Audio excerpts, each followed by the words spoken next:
Tru. Estás escuchando Entre Grillos, análisis de noticias para entender mejor nuestra realidad. Yo soy Juan José Parcero, comenzamos. Capítulo número 85, bienvenidas, bienvenidos a otro episodio más de Entre Grillos. Yo soy Juan José Parcero, voy a empezar a decir la fecha para que la gente porque la mayoría de la gente ve estos episodios más o menos en cuanto salen, pero sí hay personas que lo llegan a ver mucho después.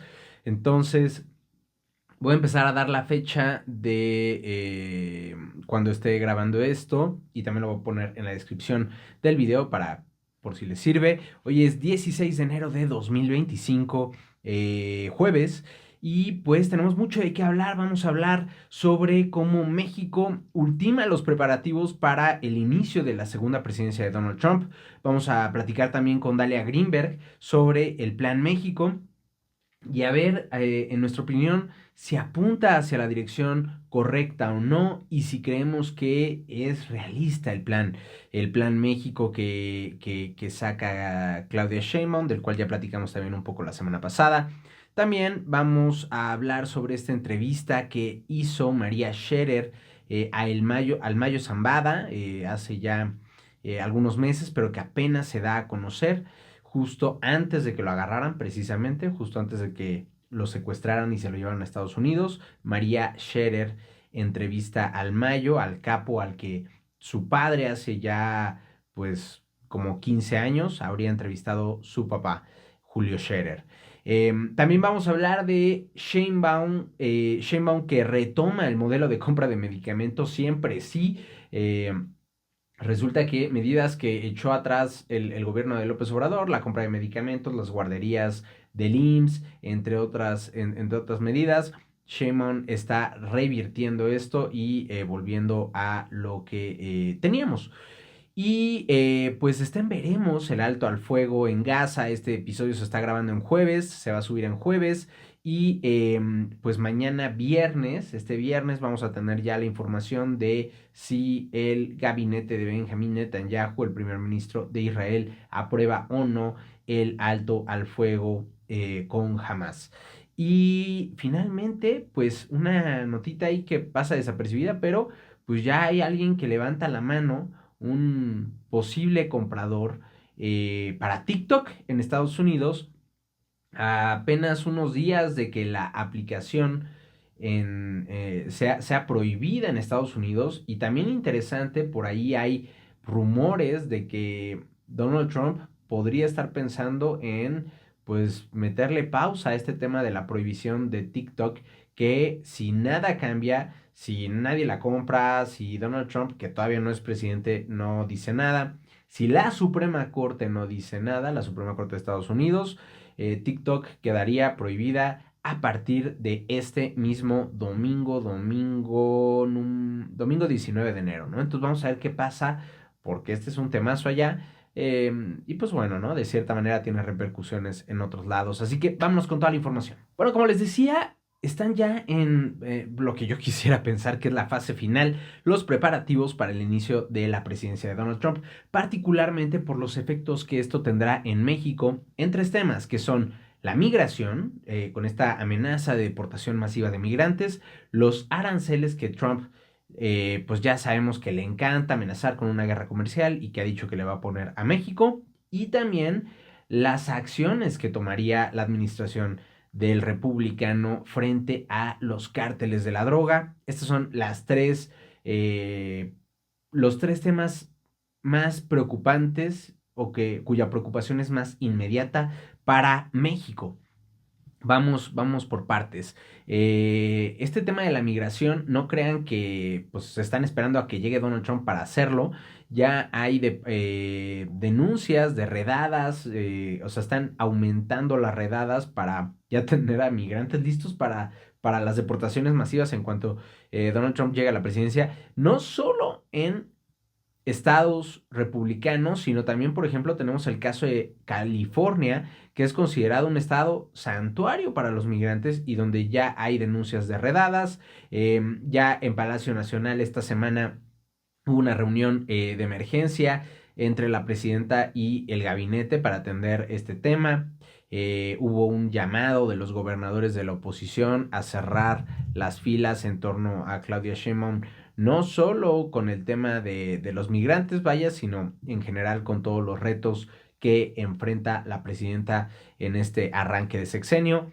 El canciller Juan Ramón de la Fuente, después de esta reunión, aseguró que, pues ya saben, que la defensa de los migrantes va a ser prioridad, que no van a estar solos, pero ojo, porque vamos a platicar un poquito con Dalia de este tema. La próxima semana también vamos a estar hablando de Donald Trump y vamos a ver cómo pues al presidente gringo le encanta pensarse y venderse como aquel que gana algo, ¿no? El que, él siempre quiere ver y vender al resto de la gente que él es el ganador, ¿no?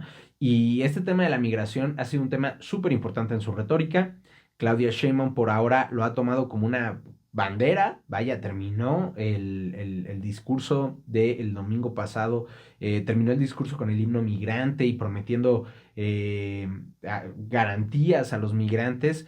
Entonces, pues vamos a ver hasta qué punto Sheinbaum está dispuesta a utilizar la carta de la migración como una moneda de cambio frente a un Donald Trump que para el cual, pues en la retórica es una de sus prioridades, aunque sabemos bien que también los gringos necesitan, desafortunadamente, uno, o sea, es muy duro decirlo, pero necesitan de esa mano de obra barata que representa la migración en todas sus modalidades, ¿no? Desde, en todos los niveles, o sea, desde la migración rural para trabajar en el campo, la migración para trabajar en temas de construcción, en temas de cualquier infinidad de trabajos, hasta incluso, pues, cuántas empresas hay que contratan gente aquí en México, ¿no? Y porque es más barato. Entonces, a los gringos, pues laboralmente hablando, la mano de obra mexicana, la mano de obra migrante o la mano de obra extranjera, pues es algo que les conviene en los bolsillos, ¿no? Y eso al final del día a Trump,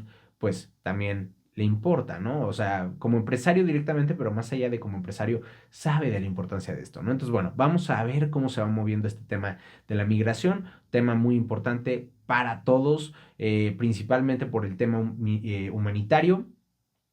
La cantidad, ya estamos viendo Baja California, Coahuila, Sonora, implementando medidas de emergencia para recibir a los deportados. Tijuana declaró estado de emergencia. Coahuila abrió 4 albergues en Acuña y Piedras Negras. Sonora instaló 144 refugios. San Luis Río Colorado espera 2,000 migrantes que le vayan a echar los gringos. O sea, y esto es solo una parte de lo que los gobiernos locales han ido diciendo que van a hacer, pero Sheinbaum dijo que el plan detallado lo va a presentar una vez que Trump anuncie o haga públicas las decisiones de cuál va a ser como tal la política que va a tener en torno a la migración, esta política de deportaciones, a ver si cumple con todas las cosas que ha prometido que hará, y si no, pues ya, ¿no? Irá viendo qué onda.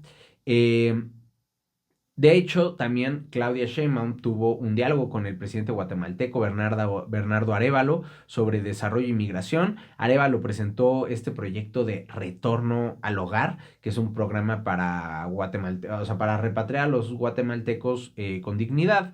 Y hablando de justamente, pues, Guatemala es frontera con México, por ahí pasan todos los migrantes que vienen de Latinoamérica, migrantes que vienen del Caribe, y muchos se quedan bloqueados en Chiapas porque se ha vuelto un tapón para los migrantes donde les dicen, no, aguántame aquí y yo te voy a dar permiso para avanzar, pero aguántame, aguántame, aguántame y ahí los tienen. Y pues bueno, en Escuintla, en Chiapas, 700 migrantes interrumpieron un evento exigiendo atención y documentos para poder avanzar a Estados Unidos antes de que llegar, con la idea de llegar antes del lunes que toma posesión Donald Trump, ¿no? O sea, todavía creen que si pasan antes de que llegue Donald Trump, pues la pueden armar y pueden quedarse, algo que se antoja sumamente difícil. De hecho, los gringos, pues ya está en el Senado, déjenme ver si no se ha aprobado todavía. Pero, no, sigue a debate en el Senado.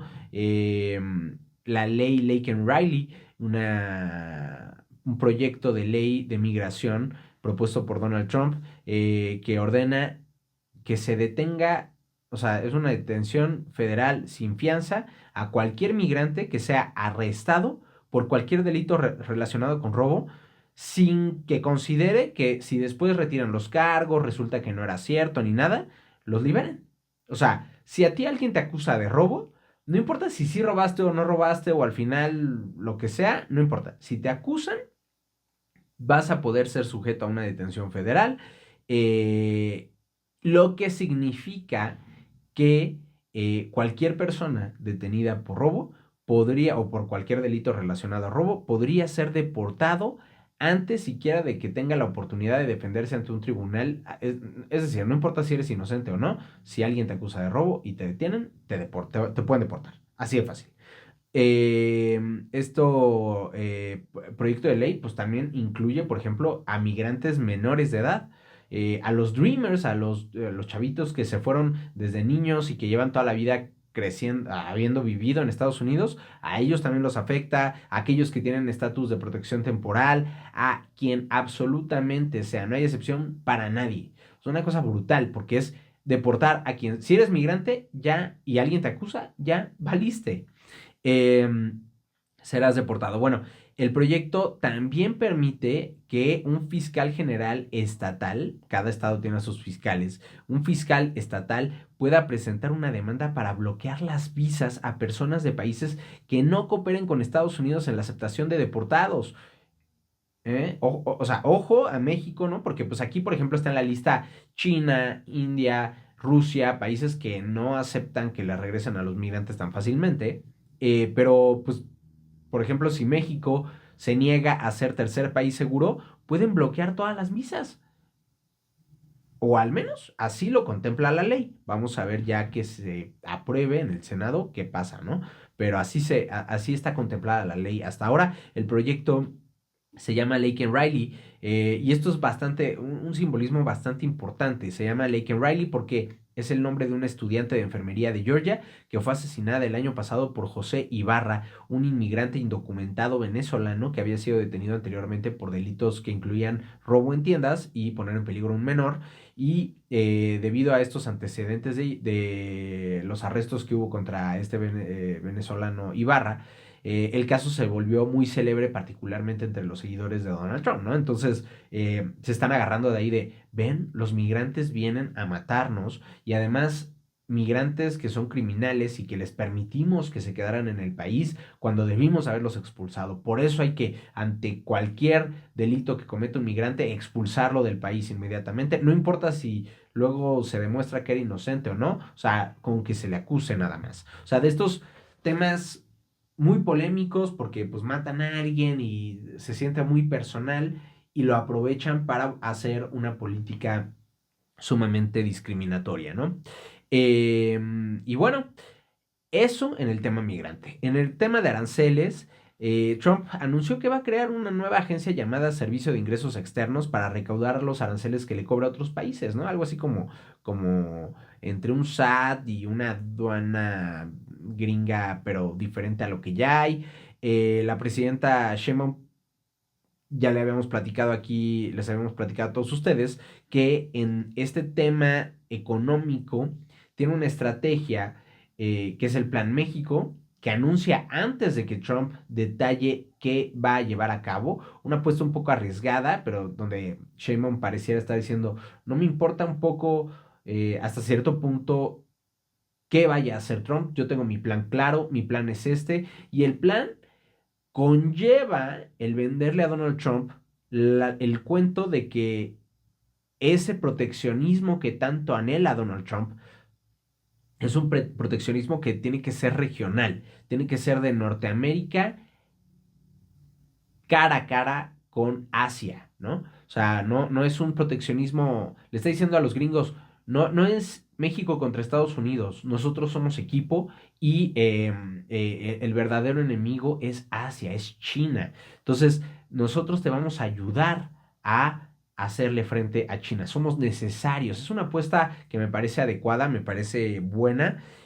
Vamos a ver si Donald Trump la compra o no, pero es una apuesta interesante Y, por ejemplo, Canadá anunció represalias arancelarias de $105,000 millones a Estados Unidos si aplica tarifas. Acá también seguramente meteríamos, pues, tarifas como respuesta a tarifas gringas, pero de momento esa es como la mano que le tiende Claudia Sheinbaum a Donald Trump. Claro está que, bueno, Trump, el equipo de Trump ha de tener a alguien fijándose en qué onda con el Plan México, pero pues ahorita claro está que el gobierno de Trump está más enfocado en la toma de posesión y en otras cosas, entonces creo que será bueno y necesario que en cuanto asuma a la presidencia Donald Trump, haya un acercamiento de Claudia Sheinbaum. No sé si ella tal cual vaya a verlo, pero sí que una delegación mexicana vaya y le venda directamente este plan a Trump.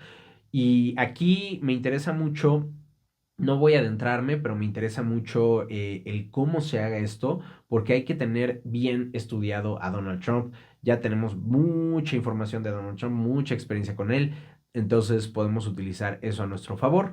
Pero de momento, permítanme ir, bueno, antes de eso les cuento con cómo estuvo la respuesta mexicana a los aranceles. Y bueno, México ya tiene al canciller Juan Ramón de la Fuente pues trabajando de cerca con el equipo de Trump para pues negociar y para intentar eh, evitar que este tema de los aranceles de 25% que serían desastrosos para la economía mexicana pues se lleve a cabo. También el gobierno mexicano está trabajando de cerca con pues empresarios como Carlos Slim y Francisco Cervantes, que es el presidente del Consejo Coordinador Empresarial, para justo mitigar posibles impactos. De hecho, estos dos empresarios están invitados van a ir a la toma de posición de Trump.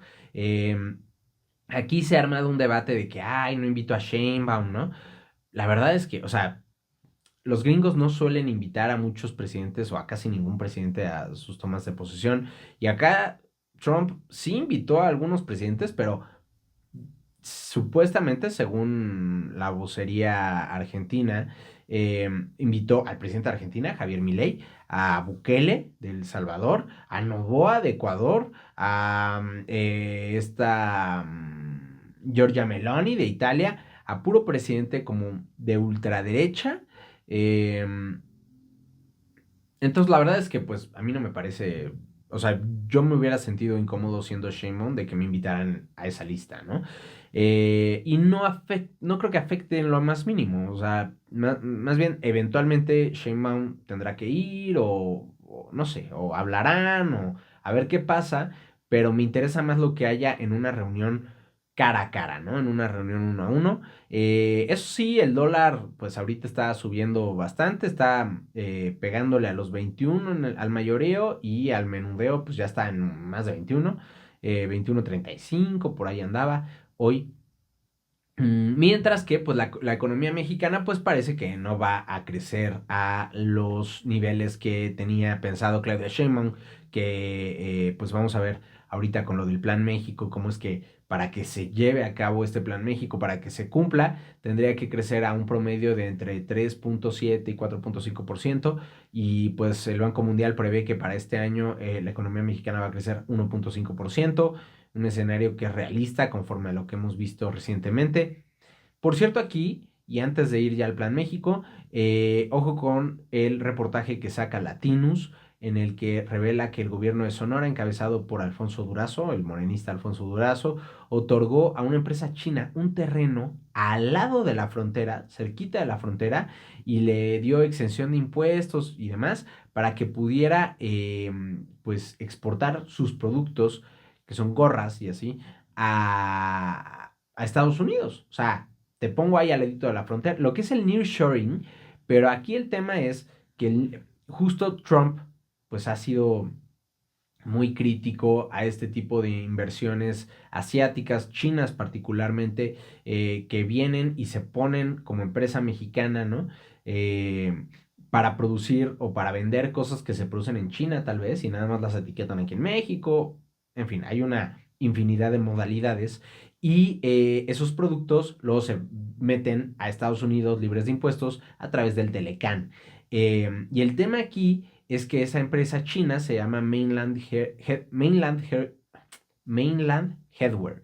Eh, Tiene participación de el secretario del Bienestar del gobierno de Durazo, de Fernando Rojo de la Vega Molina, que además es socio de Alfonso Durazo Chávez, hijo de el gobernador Durazo. Entonces ahí es la empresa en la que está metido el hijo y el secretario de Bienestar, y que pues la ponen ahí con facilidades del gobierno y con libre de impuestos y tal. Y esa clase de corruptelas son la que le da a Donald Trump, pues, material para estar criticando a México y poniendo como pretexto esta clase de cosas para meter aranceles, ¿no? Pero ahora sí, vámonos para platicar a detalle sobre el Plan México con nuestra invitada de la semana, Dalia Greenberg. Bueno, vamos a hablar del plan México, este plan que anuncia Claudia Sheinbaum, y para ello tenemos acá conectada, ni más ni menos que desde Oxford en Reino Unido, a Dalia Greenberg. Dalia, ¿cómo estás? Hola, ¿todo bien? Aquí desde UK. Muy contenta de estar aquí contigo otra vez retomando porque ya habíamos hecho algunos de estos ejercicios antes de las elecciones del 2024 en México, así que muy contenta de estar aquí contigo otra vez.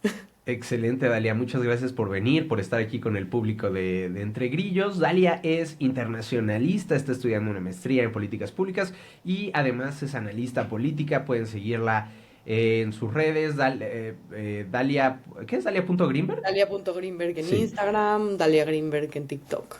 Ujú. perfecto. Pues por allá pueden estar checando sus análisis de los diferentes temas que van ocurriendo en la realidad mexicana, ¿no? Para intentar, igual que en este podcast, entender un poquito mejor qué es lo que está pasando. Y pues bueno, hoy vamos a platicar de este Plan México que, si me permites, nada más rápido hacer un muy brevísimo resumen. A quien quiera ver a profundidad qué es el Plan México, pues ya platicamos de él este pasado lunes. Pueden irse al podcast de esa semana y ver qué onda. Básicamente, el Plan México es una especie de ruta o guía que el gobierno pues planea seguir para fomentar el desarrollo económico y el desarrollo de la política industrial. Algo que podrá sonar un poquito aburrido, pero es vital para la economía de todas y todos los mexicanos, ¿no? Y esto lo hace en un intento, creo yo, por ver a México como una opción atractiva para la inversión en tiempos de incertidumbre, en medio de los tiempos de la llegada inminente de un Donald Trump recargado y radicalizado en Estados Unidos, en medio de pues la implementación de una reforma judicial que va a pues barrer completamente con el sistema de justicia que hay en México y va a implementar uno nuevo, y uno que pues ha levantado mucha polémica, ¿no? Y un plan México que, pues, al menos en papel, planea o promete tener una amplia colaboración con el sector privado, incluso con universidades, todo con el objetivo de llegar a ciertas metas, pero me parece bastante importante mencionar que por un lado nos está dejando ver buena parte de pues la estrategia de Claudia Sheinbaum frente a Donald Trump, básicamente consolidar un proteccionismo, pero en lugar de que sea en torno a Estados Unidos, en torno a la región de Norteamérica, ¿no? Y rápidamente, para que nos demos una idea de las metas que tienen, ser top 10, top 10 de las economías globales. Actualmente estamos por ahí de el top 12. O sea, no está tan descabellado, pero sí implica muchísimo, muchísimo esfuerzo. 1.5 millones de empleos nuevos en manufactura especializada, que son alrededor de 250,000 por año. Elevar la inversión para fomentar el papel de México en las cadenas de producción a nivel internacional. Ser top 5 en turismo, que de nuevo estamos por ahí del top 7, pero pues igual implica mucho, mucho esfuerzo para subir esos dos peldañitos. Y aumentar en una cosa que parece o que recuerda un poco a lo de Trump, de este MAGA, ¿no? De Make America Great Again, de vamos a consumir lo gringo. Pues acá también, ¿no? Vamos a producir más cosas, vamos a sustituir importaciones, particularmente importaciones chinas, y vamos a producir mexicano y vamos a consumir también más mexicano, particularmente desde el gobierno. También acelerar los tiempos de inversiones aquí en México, que todos sabemos que la burocracia mexicana puede llegar a ser muy tardada, y pues tiene esa promesa de acelerar esta parte. Y todo esto a través de 10 parques del bienestar, 10 polos y polos perdón, 10 parques industriales y 10 polos de bienestar. A grandes rasgos, pues esa es lo que pinta, lo que promete ser el Plan México. Dalia, ¿cómo ves a grandes rasgos este plan?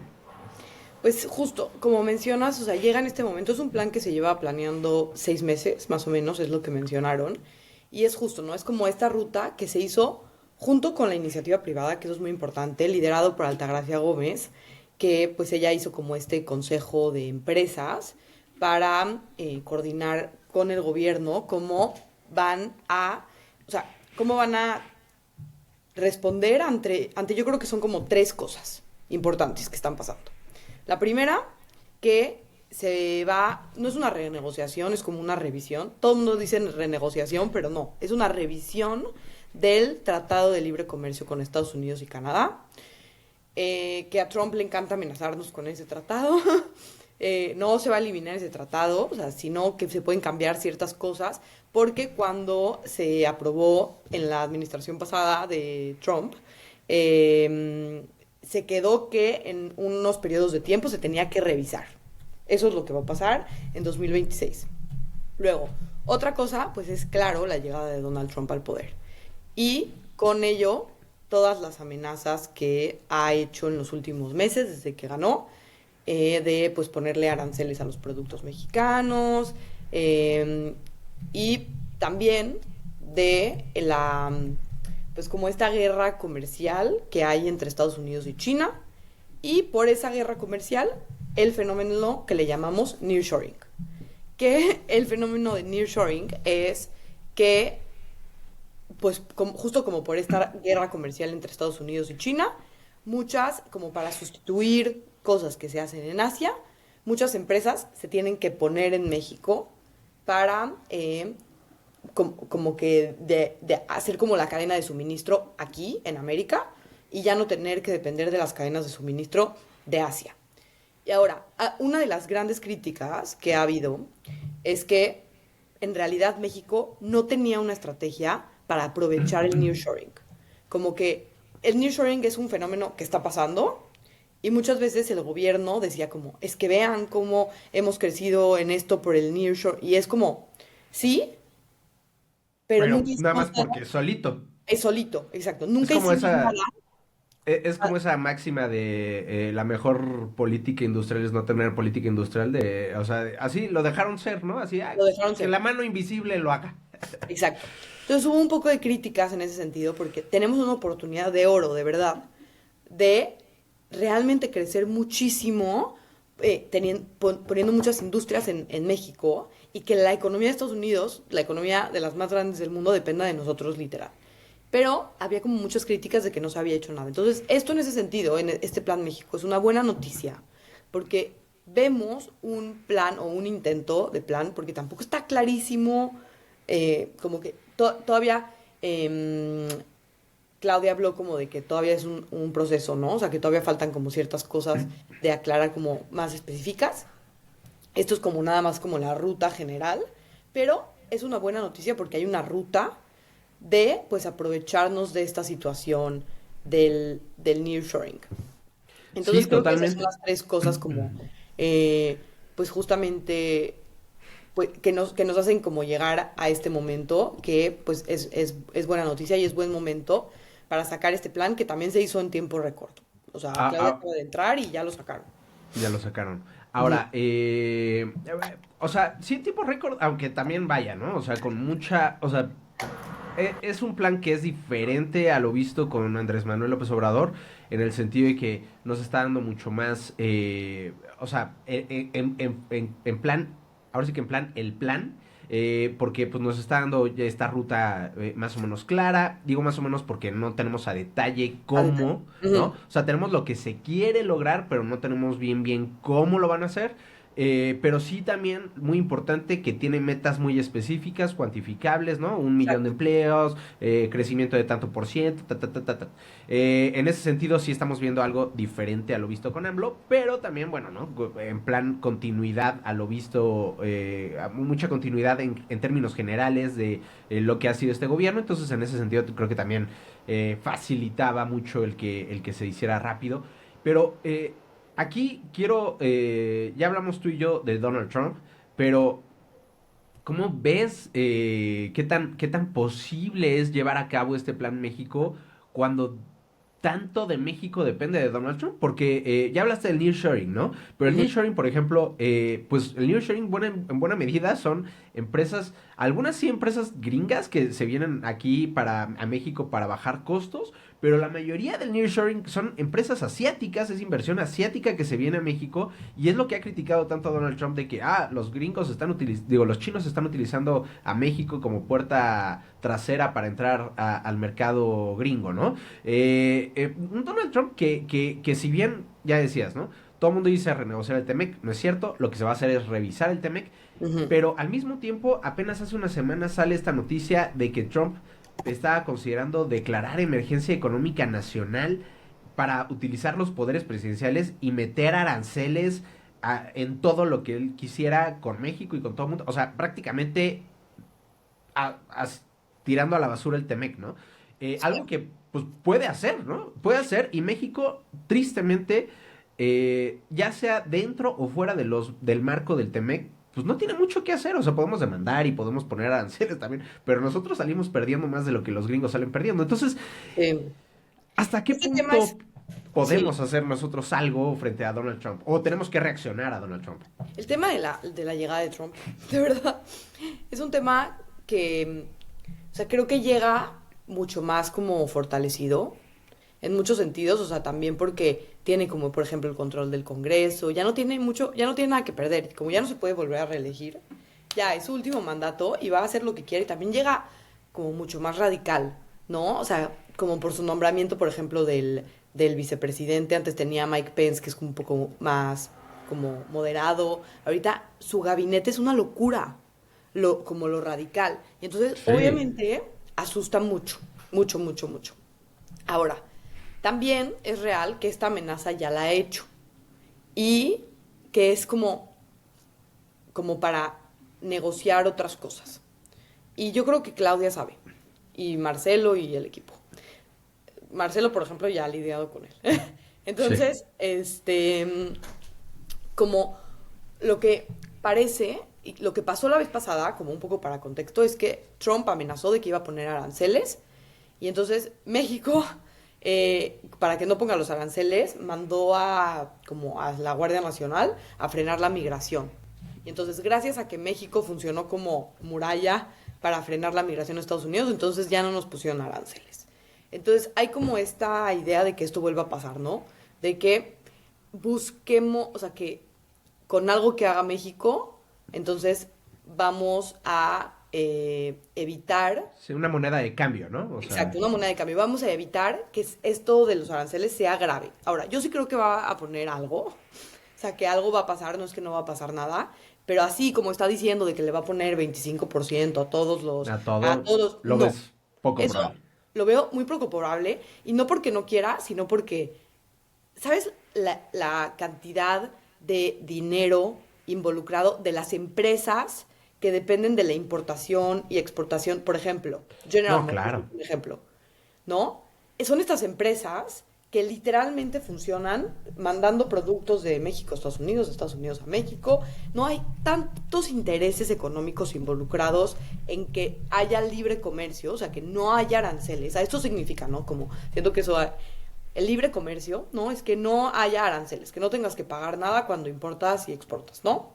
Entonces, hay muchos intereses económicos de empresas gringas que no van a dejar, yo pienso, que se ponga este tipo de aranceles. Ahora, que yo sí creo que algo va a hacer, pero también creo que en realidad va a ser una moneda de cambio para otra cosa, sobre todo en temas de seguridad y de narcotráfico y de migración. O sea, como de temas del fentanilo o de migración o algo. Yo creo que Claro. eso es lo que va a acabar pasando. Y algo también, algo importante también, es que Estados Unidos sabe que está perdiendo la guerra comercial con China. Sabe. Y sabe también que la única forma de como ganarle a Asia es uniendo América del Norte. O sea, como en un mercado. O sea, como es la única forma de que, o sea, América del Norte, junto, o sea, México y Canadá, tienen el potencial de ganarle a China. Pero Estados Unidos solo no puede. Y eso lo saben. Y el tema del comercio y del libre comercio es un tema que todos los economistas están de acuerdo que el libre comercio es mejor. Siempre. Que el libre comercio es mejor, pero no los políticamente es mucho más atractivo el tema de vamos a producir en Estados Unidos, nadie nos va a quitar nuestros trabajos, vamos a generar trabajos aquí, vamos a consumir aquí. No, eso políticamente es muy atractivo y eso es lo que está haciendo Trump y hay que entender un poco como la diferencia entre el discurso y en lo que en realidad va a pasar. Entonces, Sí. en discurso, él ganó con ese discurso de proteccionismo, de Make America Great Again, de hacer las cosas en Estados Unidos, de no dejar que nos quiten nuestros trabajos en Estados Unidos, ¿no? Y, em, pero todos los economistas, todos, eso, todo, sí se sabe que por el bien del país, económicamente, es mejor el comercio. Entonces, lo que yo creo es que en discurso va a seguir con esto que está haciendo y va a hacer, y eso es muy importante, él va a hacer parecer que está cumpliéndolo. Él va a Ok. hacer todo lo posible para hacer parecer que sí lo está cumpliendo. Pero Ajá. yo creo que no le conviene y que por todos los intereses económicos, al final no va a ser tan catastrófico para México como él está diciendo. Que Ok. Déjame regresarme o sea, quiero tocar tres puntos que dijiste. Por un lado, el tema de la moneda de cambio me parece interesante porque ya mencionaste que en el pasado fue la migración. Hoy en día no tiene por qué no volver a hacerlo. O sea, no que solo vuelva a ser la migración. Pero aquí interesante porque Claudia Sheinbaum en su discurso le promete unidad del humanismo mexicano y a los migrantes, que los migrantes fueron completamente olvidados durante el sexenio de AMLO. O sea, tenemos el ejemplo ahí pero no solo con AMLO, o sea, Sheinbaum sigue teniendo a Garduño al frente del Instituto Nacional de Migración, que es el cuate que estaba a cargo del instituto cuando se murieron 40 migrantes, me parece que fueron 40 migrantes sí, en el incendio, o sea, y lo mantiene ahí en el cargo, ¿no? El cuate que estuvo a cargo de toda la represión contra los migrantes y lo mantiene en el cargo. Entonces, incluso termina su discurso, Claudia Sheinbaum termina este discurso que da el domingo con este himno himno migrante migrante, que sí, el de acaban los de... incas. Sí, Ujú. sí, sí, sí. Entonces, o sea, un mensaje ahí que no quiere decir que mañana lo vaya a respetar, pero un mensaje que quiere dar a Sheinbaum como de, no, yo sí los voy a defender, cuando sabemos que es altamente probable que sea una de las monedas de cambio que pida Trump. Entonces, interesante ver qué va a hacer ahí, por un lado, Claudia Sheinbaum. Por Sí. otro lado, lo que mencionas del el tema de lo de... la producción nacional, y esto aplica tanto para Estados Unidos como para México. Aquí, Sí. ojo, ¿no? Hablan mucho, tanto Trump como Sheinbaum, de sustituir importaciones, o sea, Trump no lo dice así, pero bueno, ¿no? De hacer en Estados Unidos, hacer en Y México Claudia, para producir literal, aquí. están retomando este programa que existió de hecho en De México. hecho en México, claro. Entonces, están retomando esto, pero ojo, porque, o sea, sustituir importaciones implica costos altísimos para, para el cliente último, ¿no? O sea, al final del día, piensen cualquier industria, ¿no? O sea, de que supongamos, esta sudadera que fuera hecha en México, pues si la fabricación fue en China, o la tela se trajo de China, o lo que Costó sea, dos pues pesos. ahora y costó 2 pesos, ahora va a costar 20 hacerla acá y por tanto esta sudadera en lugar de costar 100 va a costar 200 pesos, ¿no? Entonces, y así para muchos productos que hoy en día vienen del mercado asiático, no solo de China, ¿no? De la China, de China, de la India, de Bangladesh, de muchísimos lugares. Entonces, esto encarecería productos tanto aquí como en Estados Unidos, ¿no? No es Sí. lo mismo hacer coches y que parte de la producción se haga con los costos que tiene México a Sí, que todos en Estados los Unidos, ¿no? sueldos mexicanos, eso es muy A importante. los los sueldos mexicanos a los sueldos gringos. Entonces, y todo esto en un contexto donde la inflación ha estado al borde del precipicio aquí y allá, y No, aquí y ha en sido el Estados problema. Unidos, O sea, Biden pierde por la inflación. por la inflación. Entonces, ¿hasta qué punto en realidad le van a meter a esto cuando ha sido precisamente la gran piedra en el zapato? No lo fue para AMLO, porque AMLO tenía niveles de popularidad altísimos y porque también aquí se creció mucho el poder adquisitivo, pero meterle a esto a sabiendas de que te vas a meter el pie con la inflación, pues no lo sé. Y Sí. para terminar, nada más mencionar que me parece interesante, yo no estoy tan convencido de que haya o sea, sí creo que por un lado está el nivel de el discurso y por otro lado lo que haces en la práctica, pero con Donald Trump ya no sé qué tanta diferencia haya entre ambas, ¿eh? O sea, A mí me asusta también, porque es un nuevo Trump, un Trump mucho más fortalecido. O sea, y y es un creo que Trump en su que administración pasada, antes sí, tenía límites en su gabinete, tenía gente que le podía decir no, en pero el estamos Congreso. viendo ahorita que pone un gabinete que muchísimos son unos, perdón, pero unos tremendos ignorantes en los temas, o sea, no son ningunos especialistas, está poniendo a presentadores de Fox News que Y pasaron así, a radicales. radicales, o sea, gente contra el FBI que odia al FBI al cargo del FBI. El secretario de la Defensa propuesto era un presentador de Fox News que pasó por la Guardia Nacional, pero pues se dedicaba a dar las noticias. No, yo con O los sea, nombramientos siento que se está burlando, que se está está diciendo, burlando, pero entonces no tiene gente que, no tiene ningún especial, ya no hay un coronel que le vaya a decir, no, espérese, ¿no? O sea, ¿cómo cree que vamos a bombardear México? Entonces, aquí sí, o sea, no sé hasta qué punto vamos a ver una diferencia entre el discurso y las acciones en la realidad, ¿no? sí. Yo también creo que algo que pasó, o sea, en su administración pasada es que sí era mucho más discurso que lo que hacía, en realidad. Y luego, por ejemplo, o sea, algo que yo siempre digo es como, creemos que Trump fue el que más deportó. No, Obama deportó más, nada más que el discurso de los demócratas, no, en discurso los demócratas son abiertos a la migración, pero deportan Sí. muchísima gente también, ¿no? Em, pero sí, sí creo, y yo también estoy de acuerdo contigo, que hay que ver, porque sí llega mucho más fortalecido con un gabinete más radical, con control en el Congreso, con control en la Suprema Corte también. Sí, o sea, sí creo que tenemos que estar, pues sí, al pendiente y creo que también Claudia sabe y también por eso llega como este plan, ¿no? Y el tema de lo de hecho en México, o sea, creo que fue lo que más resaltaron en el discurso. O sea, Altagracia dio como todo, o sea, cuando dio su discurso, dijo de que quieres estudiar, estudia en México. Quieres producir, produce en México. Quieres trabajar, trabaja en México. Quieres comprar, compra en México. Y dio así como 1000 cosas que puedes hacer y compren, hazlo en México, hazlo en México, hazlo en México. Luego dijo de que México nunca te va a defraudar. Una cosa así. Es súper romántico, ¿no? Sí, sí, sí, sí. Pero sí, hicieron mucho énfasis en este tema de vamos a hacer las cosas en México y vamos a buscar producir con insumos mexicanos. Creo que eso fue, pues sí, uno de los como temas más importantes. Obviamente, viendo que puede ser que, pues, que sea como una respuesta a lo que se viene con Trump, ¿no? Sí, ¿no? Ahora, me gustaría nada más hablar de dos temas. O sea, ya estuvimos hablando de Donald Trump, que es uno de los grandes problemas para este Plan México. Me gustaría hablar de otros dos problemas rápidamente que tenemos frente al Plan México. Pero también, para que el público sepa, me gustaría tal vez también cerrar con qué es lo que más me agrada del Plan México y a ver si tú nos puedes compartir también lo que más te agrada del Plan México. Con Ujú. esto de que siempre dicen que siempre nos enfocamos en lo negativo, así, pues para cerrar con algo que no sea tan pesimista, Sí. creo, ¿no? No, Dentro de sí, sí, todo. sí. A mí hay muchas cosas Eh, que me gustan. De hecho, sí, no. no, De hecho, me gusta el Plan hay México. cosas que, claro, claro, el Plan México está padrísimo. De ahí que Ujú. sea realizable es otra Sí, cosa, sí, pero está sí. padrísimo, ¿no? Sí. Eh, a ver, ya hablamos de Trump, pero hay dos temas, ¿no?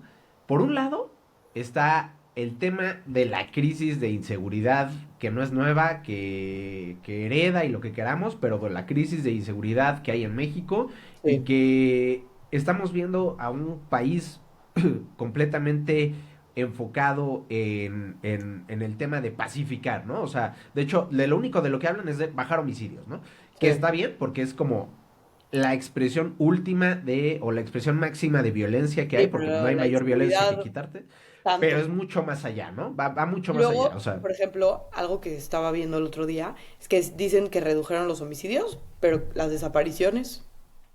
Nadie Y habla. eso no es nuevo, ¿eh? O Nadie sea, habla de las desapariciones. las desapariciones están brutal. O sea, creo que hay 50% de o sea, las desapariciones son la mitad de los homicidios que hay, ¿no? O sea, si es, buena parte de esas desapariciones son también homicidios que no se han contabilizado, pues se nos dispara en 50% la cifra de homicidios que lleva Claudio Sheinbaum. Pero ahorita están presumiendo que bajaron los homicidios desde que tomaron posesión hasta ahorita, ¿no?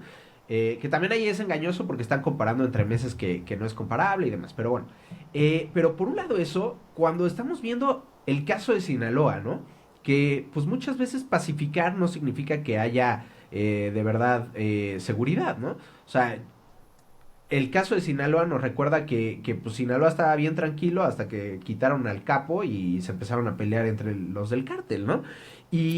Pues además hay un montón de otros delitos que deja tú toda la parte humana, que no podemos dejar de lado, pero deja tú toda la parte humana para este análisis específico. Eh, pues a la parte comercial, que es en lo que se enfoca el Plan México, pues el Afecta. cobro del derecho de piso, la posesión territorial y presencia y control territorial que tienen los cárteles en ciertas zonas, el control sobre ciertos mercados, ¿no? Como el aguacate, el limón, en ciertas zonas el pollo, todo eso afecta, ¿no? Entonces, también ahí tienen un severo problema, ¿no? O sea, ¿hasta qué punto pueden llevar a cabo un Plan México cuando, pues, no se ha podido controlar desde Calderón, pasando por Peña, pasando por AMLO y hasta ahora el tema de la seguridad? Y todo esto, pues con los pocos pero importantes cambios que trae Sheinbaum en términos de seguridad, que es como diversificar ahí el tema de investigaciones, dándole poder a la Guardia Nacional para investigar, no solo a la Fiscalía, Sí. diversificar el tema de inteligencia para darle poder a Harfuch para investigar y que ya no solo lo haga la Y darle Sedena, más poder a Harfush, es el resumen. básicamente, y pues es interesante cuando se le dio todo el poder a las Fuerzas Armadas y ella está como regresándole un poco a Harfuch y finalmente pues esta promesa que trae la Operación Enjambre, ¿no? De hacer algo diferente, ¿no? ¿Cómo Sí. ves tú todo este tema de la inseguridad? A ver, el tema de la inseguridad es un temazo para los negocios. No se habla tanto de como la relación que hay, pero un ejemplo es que se roban los camiones La inseguridad en con los carreteras. productos. O sea, todos los productos que que cruzan por México hacia Estados Unidos, por la carretera famosa, se los roban. Y entonces, imagínate. Y luego, entonces, obviamente el tema de la seguridad afecta, y el tema de la seguridad también afecta a la relación con Estados Unidos, que, pues, obviamente Trump ha dicho este discurso, no muchísimo, de que, pues, de que desde México se llega al fentanilo, este nuevo artículo del New York Times de, del, De, de todo lo del de la producción de fentanilo, de la fentanilo. producción de fentanilo, ¿no? Entonces, obviamente el tema de narcotráfico y pues y el tema del tráfico de drogas hacia Estados Unidos es un tema que afecta muchísimo la relación bilateral, pero sí, o sea, lo que dices, el tema de la inseguridad sube los precios, por ejemplo, porque pues por el derecho de piso, entonces ahora a mí me cuesta más hacer las cosas porque te tengo que pagar al narco y entonces te tengo que subir los precios yo, ¿no? Entonces, obviamente, esto yo creo que va a ser un tema que ahorita que se va a revisar el TEMEC probablemente vaya a salir. Y todo esto se suma a que hay cero, cero certidumbre jurídica. ¿Por qué? Porque no sabemos si vamos a tener jueces. Ese era el tercer tema que te tenía, Vamos la a tener reforma jueces judicial. porque, ok, algo pasa. ¿Y quién? No sabemos bien todavía. O sea, sí sabemos que vamos a tener una elección, pero no sabemos si va a funcionar, no sabemos quién va a quedar, no sabemos quiénes van a ser los de la Suprema Corte, quiénes van a ser los jueces, ¿no? Y algo muy importante para crear un ambiente de negocios favorable es lo que se le llama la certidumbre jurídica, que hoy no existe porque vamos a desmantelar al Poder Judicial. Sí, Totalmente. ¿no? Y vamos a tener un montón de jueces, magistrados y ministros que o van a haberse puesto por Morena o van a haberse puesto por tal vez intereses empresariales que estén detrás y que los impulsaron, o intereses del narco, ¿no? Entonces, o sea, al final del día, si ya había una influencia de estos tres actores dentro del sistema judicial, pues estaba un poco limitada por pues, el hecho de que iban teniendo que crecer relativamente con cierta meritocracia, ¿no? Pero ahorita no, ahorita, o sea, quien le meta más a la campaña, quien logre jalar a más gente para que vote por ellos, y esto lo puede hacer cualquiera de estos tres grupos con lana, ¿no? O sea, de que, a ver, Sí, págate las para que... empresas. Sí, págate para que 10,000 personas vayan a votar por tal, y con 10,000 votos ganamos, ¿eh? Porque hay tantos candidatos y tan poca gente va a salir a votar, que no vas a La necesitar gente no mucho va para que un juez pequeño gane, pero bien ubicado en un punto estratégico para cierto grupo, gane. Y entonces, al final del día, ese sistema judicial va a responder a intereses, creo yo, de manera mucho mayor a lo que hasta ahora habíamos visto, ¿no? Sí, sí, o sea, creo que el tema de la reforma judicial y todo eso es un tema que va a afectar la relación de los negocios y de la relación con Estados Unidos en ese sentido. O sea, creo que va a ser un tema muy interesante que, a ver, no sabemos, capaz todo sale muy bien en las elecciones al Poder Judicial y todo se tranquiliza, pero hoy lo que hay es mucha incertidumbre Sí. y eso afecta al ambiente económico en general. Ujú. Sí, y bueno, para no solo hablar de lo negativo, ¿qué es la parte que más te gusta de lo que ves del Plan México, ¿no? Si te tuvieras que quedar Sí. con una sola cosa, ¿qué sería? Me gusta una que no mencionamos, por ejemplo, me gusta el tema como de aumentar el financiamiento a las MIPYMES, Ujú. que habla de eso. Creo Hasta que 30%, ¿no? Quieren que el 30% de las micro, sí, pequeñas y medianas garantizar que el treinta empresas. por ciento de las pymes tengan acceso a financiamiento. Sí. Eso me gusta, por ejemplo. Creo que eso es una forma muy interesante de impulsar el desarrollo económico y es algo que en México hace mucha falta. Como que no hay como pocos apoyos para empresarios, para nuevos emprendedores, ¿no? O sea, hay en países en donde hay muchísimos apoyos para emprender. En México es un país bien difícil para emprender, muy, muy difícil. Entonces, eso me gusta, por ejemplo. Me encanta el tema del turismo. Creo que México tiene todo el potencial para ser el país más visitado del mundo. De verdad, ¿eh? De verdad lo creo. Y creo que a la gente le... O sea, yo ahorita que estoy acá, soy la única mexicana en mi maestría Ujú. y, y todo el mundo se muere por ir a México. Pero siempre la pregunta, y creo que se relaciona, es como, ¿y qué tan inseguro es? O sea, como, ¿puedo ir a México? Y yo, sí, ven a México. Pero Por creo favor. que pues crear pues sí, o sea, como mejorar las condiciones de turismo en México puede también ayudar a otras cosas, o sea, como al desarrollo económico, pero también en temas de seguridad, de generación de empleos. eh, yo de verdad creo que México tiene todo el potencial para ser el lugar más visitado del mundo. Entonces eso me gusta muchísimo. ¿Y qué más?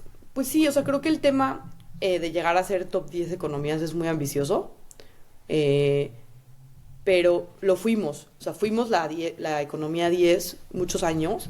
Creo que hoy tenemos más competencia. Tenemos a pues una India fuertísima, países como Sudáfrica, Vietnam, ¿no? Como estos países que han crecido mucho en los últimos años, eh, que como que nos están haciendo competencia, pero me gusta la ambición. Sí creo que llegar a la 10 es difícil, pero lo fuimos, entonces creo que eso también me gusta. Y en general, creo, me gustó mucho el Plan México. De verdad, me gusta ver la colaboración que hay con la iniciativa privada. O sea, creo que Altagracia tiene, bueno, ella es empresaria, entonces creo que ha sido un buen puente ella entre las empresas y no sé qué opinas. Yo creo que ha sido un buen puente. Que ella sea como el mejor nombramiento para eso no sé. Pero creo que ha sido un buen puente entre la iniciativa privada y el gobierno. Tiene buena relación con ambos, muy buena relación con ambos. Entonces, ver la participación de la iniciativa privada me gustó mucho. Y otra cosa que también me gustó es como que se tomaron en cuenta como a todas las entidades federativas, como que no fue un plan tan centralizado, sino por lo que dieron a entender, no sé si en la práctica sí fue así, por lo que dieron a entender en la presentación es que, y pues por todo lo de los polos de bienestar, que son en todas las áreas geográficas de México, es que buscan distribuir el desarrollo a lo largo de la República Mexicana y no solamente en la frontera norte, que por mucho tiempo se hizo solo así. Vamos a poner todo en la frontera norte, Ujú. ¿no? Y creo que eso me gusta, ¿no? Como que pues en esta zona vamos a hacer cosas de salud, en esta zona de tecnología, ¿no? Eso me Sí, encanta. Eso me sí, sí, gusta sí. mucho, que se toma en cuenta como a toda la República Mexicana. Y pues sí, o sea, en general, creo que eso. Sí, los polos está bien. A ver, o sea, no es la primera vez que vemos una planificación regional, la promesa de que haya, ahora le llaman polos, pero antes le han llamado de otras maneras, ¿no? Sí. Y vamos a ver si en la práctica sí se lleva a cabo. Del papel de Altagracia, pues, no sé, me recuerda un poco, por ejemplo, para no irnos más lejos, AMLO tenía a Alfonso Romo, este empresario regiomontano que pone como jefe de oficina y que duró 2 años y luego, ¡pa! Bye, ¿no? Y No, y que luego se volvió supositor. sí, sí, sí, sí, sí. Y al final del día, pues, o sea, la promesa también de colaborar, pues, estaba ahí en el sexenio pasado y luego ya se quedó nada. Que colaboró con su grupo de empresarios cercanos, ¿no? Entonces, Sí, tenía vamos un a ver. grupo que hacía muchas cosas con ellos. Todo lo Sí, del claro. paquete de la inflación, ¿cómo era? Sí, sí, sí, para detener la inflación, ¿no? Sí.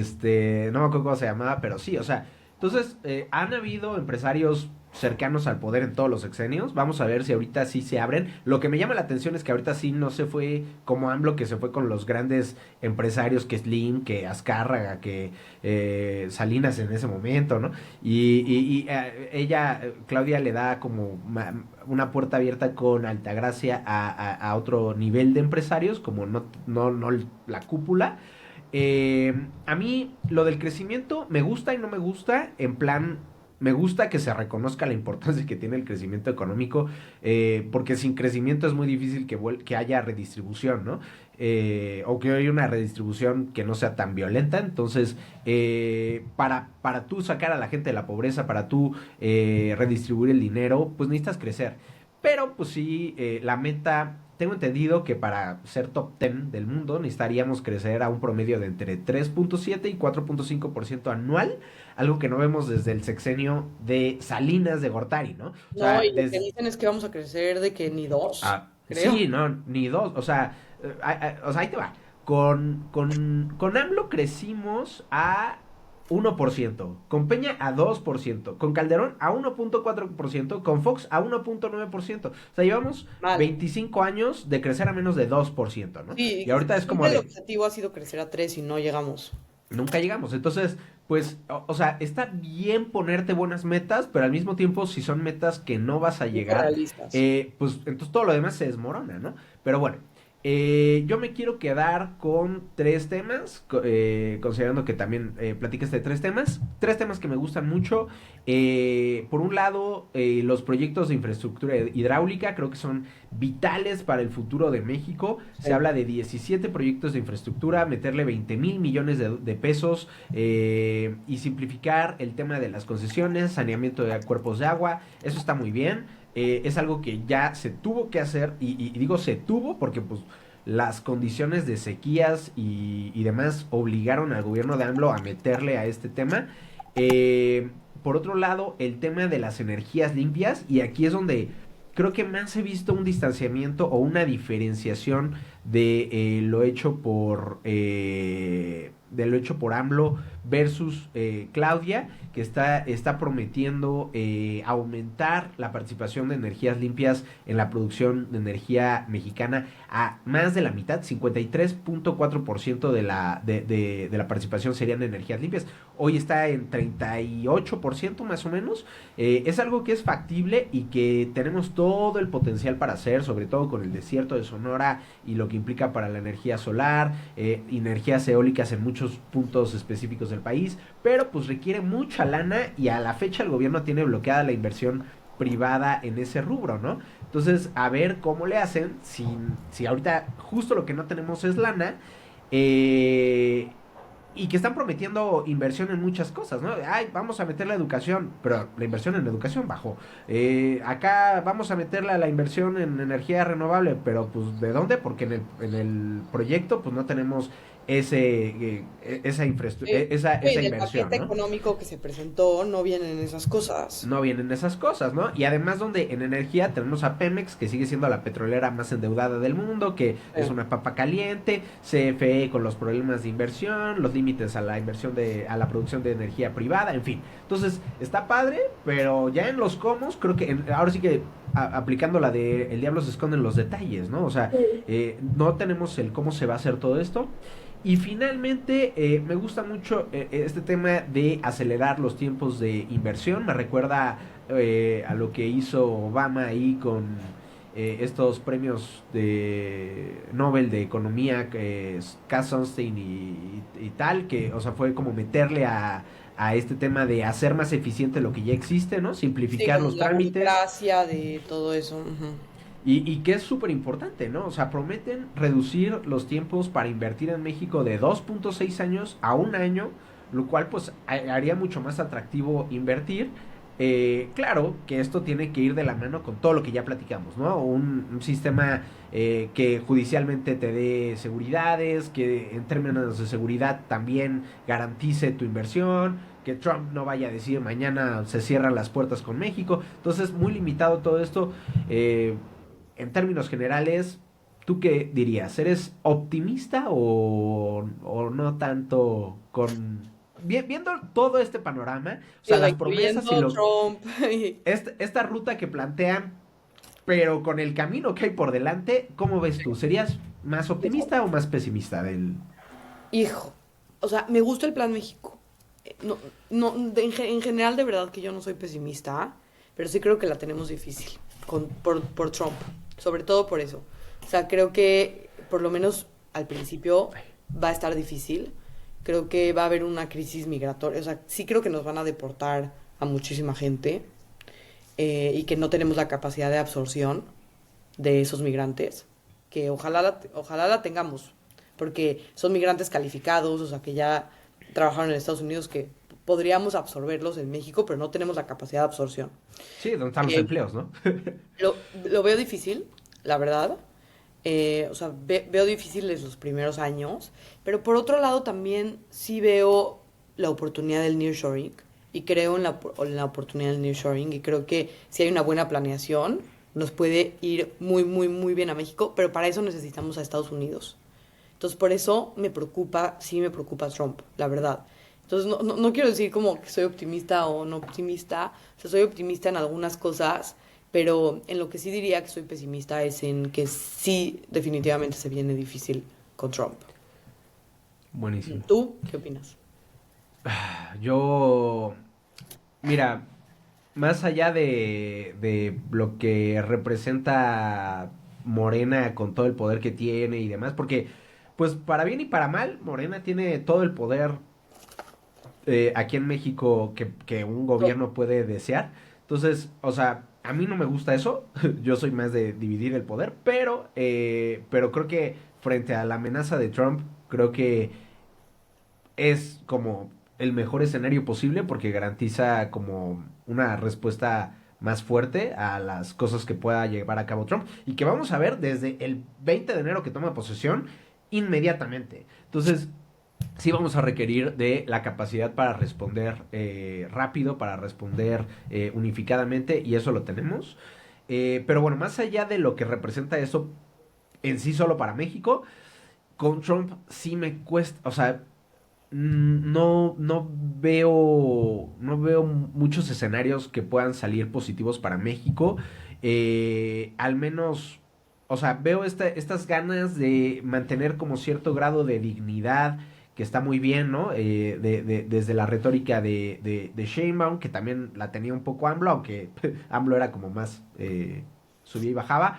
Entonces, me interesa mucho ver cómo va a seguir respondiendo. Ya vimos ahorita cómo empezó a responder Claudia, sobre todo en comparación con Trudeau, que Trudeau fue a Mar a Lago, Claudia no, Claudia solo tuvo la llamada y demás. O sea, hemos visto un poco de cómo va respondiéndole a Trump, pero creo que va a requerir un, una capacidad que no sé si alguien tenga para negociar, para hablar, para mediar con este señor que va a llegar a la Casa Blanca, que va a ser el mayor reto de México. Entonces, a mí me preocupa mucho Trump. No estoy diciendo que Claudia Sheinbaum sea un problema en eso, o sea, no creo que haya alguien que podría hacerlo perfectamente, y creo que es un tipo súper imprevisible, ¿no? Entonces, esa es la parte que más me tiene preocupado. Pero bueno, vamos a ver qué onda con todos los demás problemas que hay aquí en México. Dalia, pues algo más que quieras decir antes de despedirnos, No, ¿no? no, no, Creo no. que, creo que, creo Creo que que dijimos todo. tocamos todos los puntos. Sí. Y pues aquí la invitación para que sigas formando parte de este podcast, ¿no? Que sigas No, muchas participando. gracias. La idea, como le dije a Vero fue nuestra primera invitada la semana Ah, pasada. súper. ¿De qué Y pues hablaron? bueno, hablamos de desaparecieron el Comipems, que es el examen de admisión para escuela de educación Sí. superior en México, o en el Valle de México, Ujú. pero pues como eso, como punto de partida para ver cómo planean enfrentar temas de desigualdad en México, ¿no? Y afrontar temas de desigualdad en México. Buenísimo, qué padre. Entonces, bueno, la idea es como ir rotando a los invitados, entonces tenerlos aquí pues cada 5 o 6 semanas. Entonces, bueno, la invitación sigue abierta, Dalia, para que No, volvamos a muchísimas tenerte por gracias. acá. Y pues muchas Gracias gracias por por venir. invitarme y les mando saludos aquí desde Oxford. Bueno, y regresando a este tema de los preparativos frente a Donald Trump, Trump ya anunció también, o bueno, ya había anunciado que tiene esta intención de nombrar a los cárteles como terroristas, y sale el próximo secretario de Estado, Marco Rubio, y dice, yo apoyo que se designen como organizaciones terroristas a los cárteles de la droga mexicanos. Han tenido un impacto en la seguridad fronteriza, en la soberanía mexicana. Incluso menciona la violencia en las elecciones de 2024. Esto es una cita, voy a decir dos citas que da Marco Rubio. Una disculpa que no las ponga tal cual el video, pero no me da la vida para editarlo todo, pero Marco Rubio dijo tal cual, cito textual, una traducción, pero vaya, no la voy a decir en inglés. Dice, estos gobiernos no solo aterrorizan a Estados Unidos, aterrorizan y de alguna manera socavan al gobierno mexicano y a la soberanía mexicana. Y también dice, mi esperanza en un mundo perfecto es que podamos trabajar en estrecha colaboración con las autoridades mexicanas para acabar con estos grupos, ¿no? Em, Aquí, por un lado, pues sale la futura fiscal general, Pam Bondi, y también respalda esta medida y dice que es crucial para combatir la violencia del narcotráfico. Y dice que, pues ambos dicen que Trump podría, si así lo quiere, utilizar acciones militares para combatir a los cárteles desde su primer día de mandato. La gran duda que queda aquí es, ¿para qué quieren? ¿Para qué quieren ponerle esta etiqueta de terrorismo? Aquí hemos platicado muchas veces, desde hace ya más de un año, de cómo las acciones del crimen organizado, pues más allá de las definiciones legales, pero bien pueden considerarse terroristas. Incluso dentro de la definición legal, me parece a mí personalmente, que incluso dentro de la definición legal en México de lo que conlleva el terrorismo, pues me parece que sí, o sea, bien puede quedar como terrorismo mucho de lo que hacen. El desmembramiento de cuerpos, también cuando los cuelgan en lugares públicos, cuando ponen coches bomba, cuando atacan con drones explosivos. Tienen un montón de tácticas cuyo objetivo final es aterrorizar o a la población civil o a los militares o a los políticos, a quien sea. Entonces, a mí, pues creo que sí son terroristas los cárteles en mucho de lo que hacen.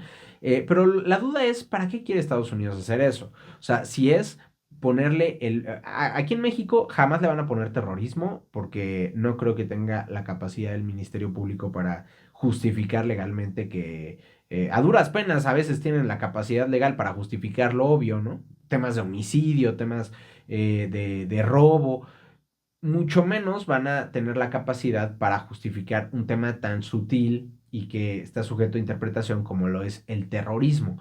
Pero en Estados Unidos no es el caso. Y pues la duda es si están buscando ponerle esta etiqueta para aumentar las penas, los castigos, las consecuencias que vaya a haber legalmente dentro de Estados Unidos para la gente acusada de ser parte del crimen organizado, del narcotráfico particularmente, o si lo están haciendo con miras a utilizar el poder militar, ¿no? Más allá de sus fronteras, que es parte de lo que pues se ha estado jugando desde hace tiempo y que sabemos, me parece que fue un libro escrito por el exsecretario de Defensa o el ex asesor de seguridad de Trump, donde decía que Trump quería utilizar misiles, se ha dicho de misiles, se ha dicho de drones, se ha dicho operaciones especiales de militares gringos que vengan a México y maten a capos o destruyan laboratorios, ¿no? Y, y pues ahí hay muchas cosas que se abren y a ver si platicamos más a detalle de esto, sobre todo en plan, eh, ¿qué puede hacer Estados Unidos? ¿Qué puede hacer legalmente? ¿Qué puede hacer más allá de lo legal? ¿Y qué puede hacer México si es que puede hacer algo al respecto frente a estos distintos niveles de respuesta que Estados Unidos puede, o de acción que Estados Unidos puede llevar a cabo contra los criminales, ¿no? Entonces, pues es un tema que va a seguir dando de mucho de qué hablar. Y bueno, en relación con esto, sale la entrevista de María Scherer al Mayo Zambada. La entrevista se da alrededor de 2 semanas antes de su detención, de que fuera secuestrado por los Chapitos y llevado a Estados Unidos. Y María cuenta toda la historia desde que recibió como, pues, como este mensaje sutil de que el Mayo la quería contactar. eh, y como pasa mucho, mucho, mucho tiempo, pasan alrededor de 6 meses, hasta que, o más de 6 meses, hasta que por fin el Mayo le responde y le dice, va. O sea, el Mayo la contacta, ella le dice, le responde de tal manera que se diera a entender que podían verse. Pasan 6 meses, 7 meses, y finalmente le dicen, listo, vamos a que veas al Mayo, y la llevan a Sinaloa. Es en el mismo lugar donde entrevistó Julio Scherer, papá de María Scherer, a el Mayo Zambada, les digo, en 2010, por ahí. Em, y pues nuevamente es para la revista Proceso que fundó su papá Julio. Vale la pena que la vayan a ir a checar, es una entrevista no muy larga, ¿no? Pero pues está interesante. Cabe destacar que pues no la dejó grabar la entrevista, no la dejó bajar nada. O sea, entonces María tuvo que hacer las preguntas de lo que ella tenía en la mente y anotar todo lo que pudiera en la mente de las respuestas del Mayo. Estuvieron ahí, por lo que se entiende, varias horas. Y destaca que ella le pregunta sobre la estrategia de AMLO y la de Calderón del combate al narcotráfico. Y él es muy evasivo, no detalla mucho en las respuestas, particularmente cuando le pregunta de crimen organizado, pero solo dice que el presidente López Obrador tiene razón que los balazos son peligrosos, niega estar relacionado con el fentanilo, con las tiendas, con los laboratorios desmantelados, acepta que hay corrupción en todos los niveles, hasta el gobierno federal, dice que hay gobernadores que están involucrados con el narco, que unos sí y otros no, así lo dice. Él se dice un pacifista. eh, y aquí, pues, una de las dudas que me llama la atención es justo el timing, ¿no? Para que él, después de 6, 7 meses donde no contestó, pues de la nada le dijera, órale, va, 2 semanas antes de que lo agarraran. No sé si acaso el Mayo se la solía que lo iban a traicionar. Eso sí, él le propuso que en otra ocasión harían una verdadera entrevista, una entrevista larga, entrevista que pues ya no va a llegar, pero pues bueno, así las cosas, vayan a ver la entrevista si les llama la atención. Mientras tanto, pues el Mayo en Nueva York compareció por segunda vez en la corte de Brooklyn. Les recuerdo, enfrenta 17 cargos, podría enfrentar la pena de muerte. La siguiente audiencia es el 22 de abril, pero eso sí, También su equipo ya trabaja con la Fiscalía Gringa para llegar a un acuerdo de culpabilidad interesante porque pues un acuerdo de culpabilidad es para ahorrarse el juicio, pero también involucraría que haya cierta cooperación del Mayo y pues cooperación que creo que no le ofrecieron al Chapo, no recuerdo bien, y que pues solo sería para tirar a alguien más grande que él, que uno solo puede pensar en actores, o sea, en funcionarios del Estado mexicano, por encima, ¿no? Del capo, del principal integrante del cártel de Sinaloa hasta hace algunos meses. Por cierto, en Sinaloa la violencia sigue desatada.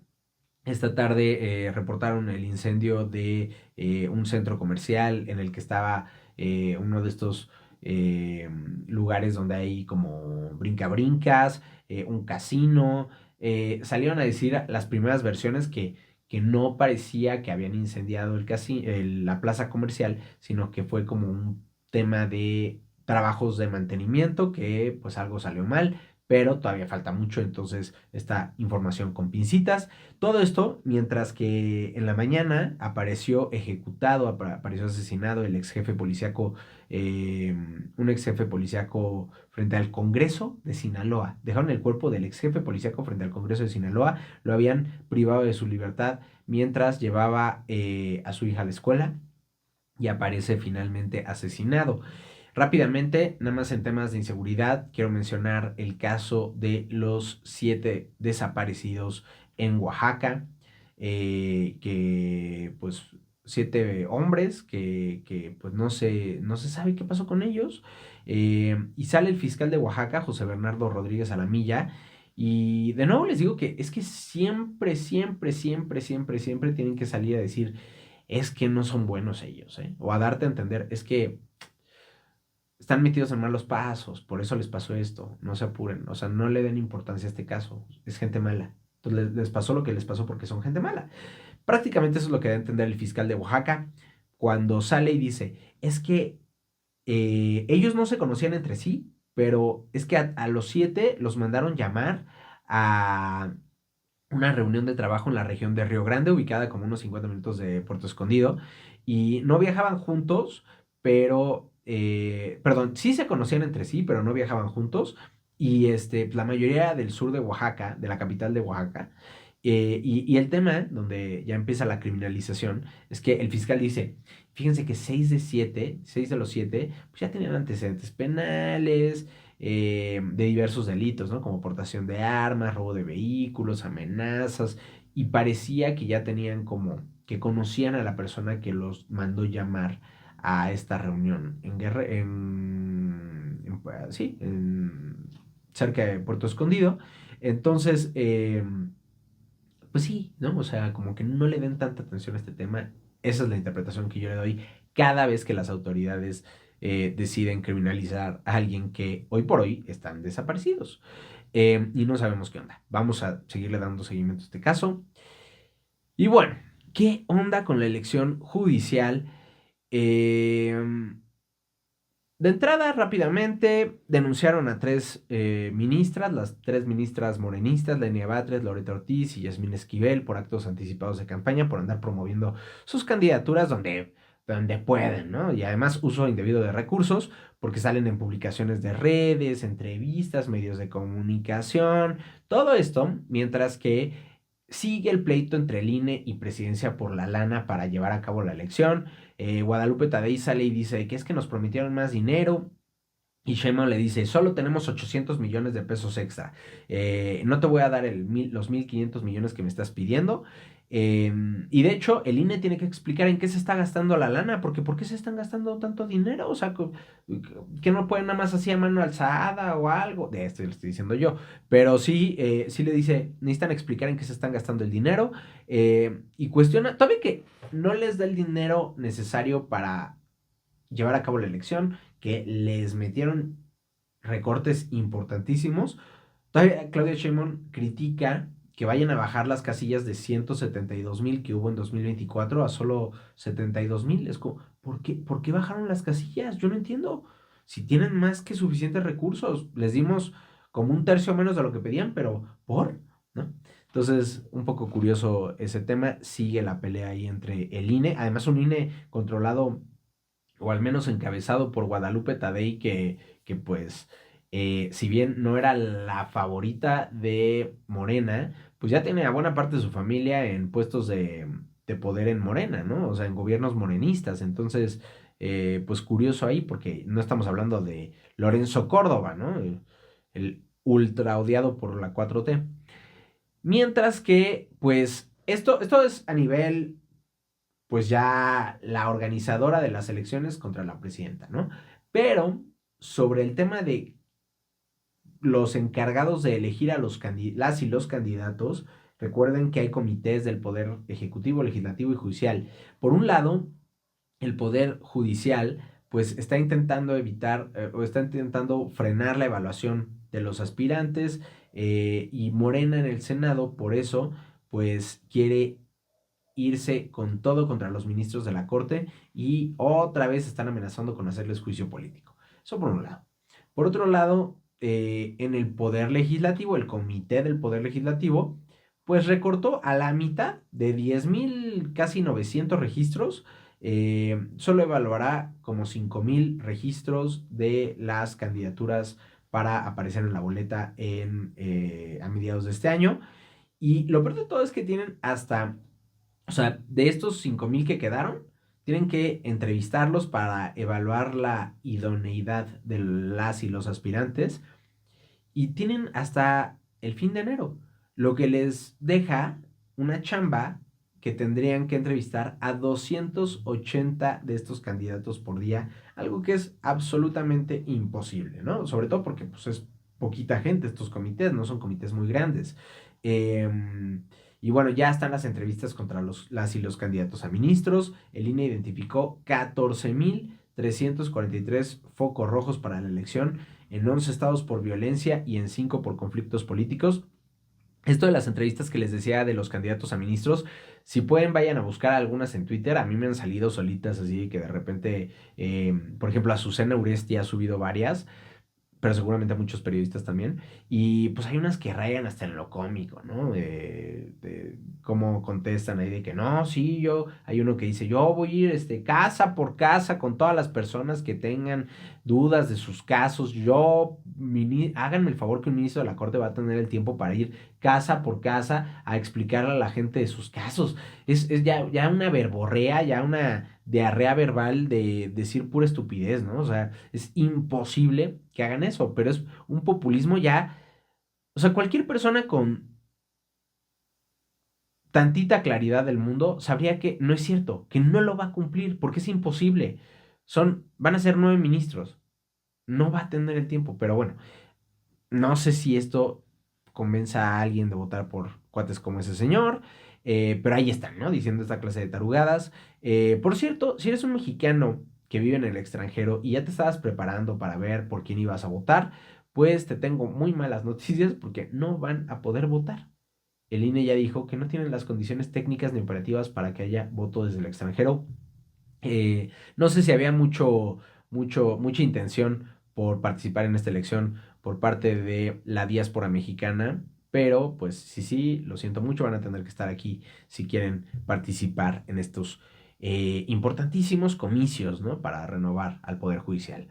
Eh, por cierto, la actividad en el Congreso se ve que va a seguir Morena con todo, haciendo cambios a las leyes. Ya Ricardo Monreal, que pues ya les platicamos que se rumora por ahí que lo van a quitar de la coordinación de los morenistas en diputados, pero ya dijo que van a modificar o van a crear 73 leyes reglamentarias derivadas de todas las reformas constitucionales que hicieron el año pasado. Entonces van a estar bastante atareaditos los legisladores. Y los que también están bastante atareados son los encargados de salud, particularmente del tema de la compra de medicinas, que sigue siendo un verdadero problema. Y pues les adelantaba al inicio de este podcast que Sheinbaum ya anunció que va a retornar la el modelo de compras de medicinas que eliminó AMLO, las compras consolidadas de medicinas, y los va a utilizar para abastecer todos los hospitales, el IMSS, el ISSSTE, el IMSS Bienestar, los de Nacional de Salud, los nacionales de referencia, los de Marina, los de Pemex.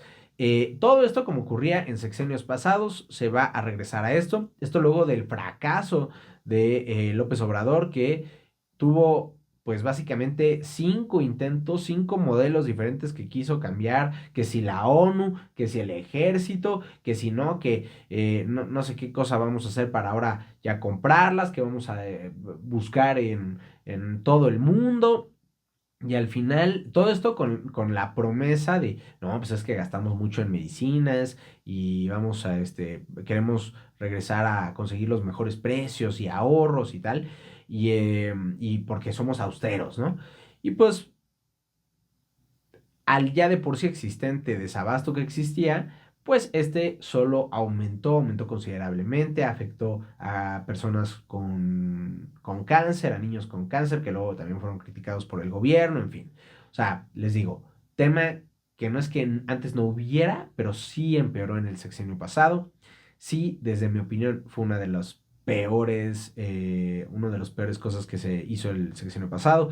Eh, pues regresa esto, regresa la compra consolidada de medicamentos, regresa también el programa de estancias infantiles en las guarderías del IMSS. Todavía Sheinbaum dice, no, es que yo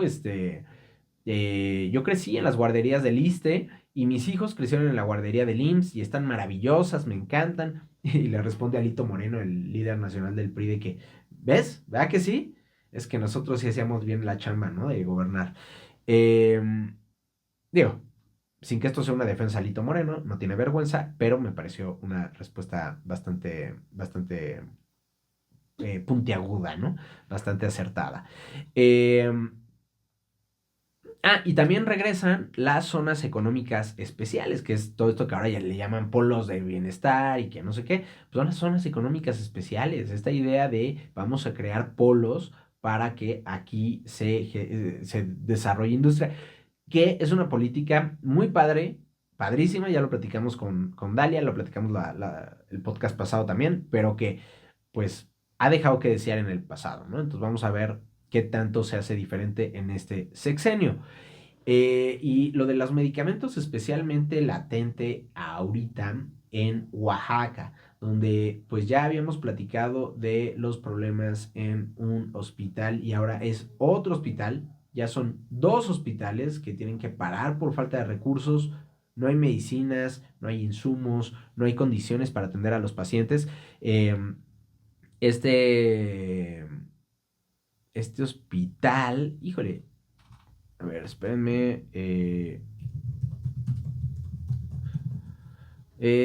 Ay, ahorita les digo cuál es. Trabajadores del... Ah, sí, el Hospital de la Niñez es el que tuvo que irse a paro esta semana. La semana pasada les había platicado del Hospital General de Oaxaca, doctor Aurelio Valdivieso. Entonces, estos 2 hospitales y este último, donde pues es un hospital para niños y niñas, particularmente niños enfermos de cáncer, pues tiene que parar. Estaba en restauración, tardaron 6 meses en obras de restauración, las obras quedaron inconclusas y ahorita no tienen los recursos ni para nada, no, para nada. Tuvieron que suspender las cirugías. En el hospital general también hubo paro de cirugías. Ahí no había ni para darle de comer a la gente, ni al personal, mucho menos también a los empleados, ¿no? A los pacientes. Y pues todo esto ocurre en un contexto donde el gobierno redujo el presupuesto para el sector salud, ¿no? Donde en el Plan México prometemos que va a haber más salud para todos y que va a estar padrísimo y que va a haber polos del bienestar donde también estamos metiendo a la industria sanitaria, pero en la práctica la lana no está ahí para sostener eso. La lana no está ahí ni para sostener lo mal que ya está el sistema. Le bajan a la lana en términos sanitarios. Una cosa bárbara. Eh, Aquí en Ciudad de México, otra vez tuvimos esta semana protestas de personal médico de 6 estados, incluidos Oaxaca, que es de donde estamos hablando, y otro estado donde hay índices súper altos de pobreza, como es Guerrero. Les deben a este personal médico, que son como 200 personas que se manifestaron, entre 6 meses y un año de salarios.